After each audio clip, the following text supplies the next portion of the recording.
আয়নাঘরের রূপকার জিয়াউল হাসানের বাড়ি পাইছে 922 কোটি। আমাদের ইন্টারনেট পলক কাকু ওর বাড়িতে পাইছে 40, তার মানে প্রায় 4000 কোটি। আমির হোসেন আমুর বেড়ে পেয়েছে 5 কোটি।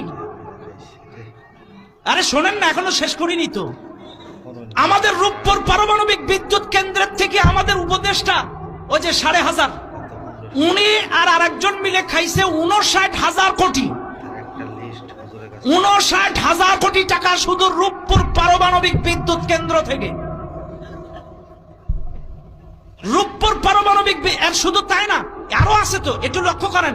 এই যে ছাত্র আন্দোলনে বাচ্চারা বিজয় লাভ করার পরে বঙ্গবন্ধুর ভাস্কর্য আর যেখানে যেখানে মূর্তি ছিল ভেঙেছে, বছরে এরা 400 কোটি টাকার খালি মূর্তি বানাইছে।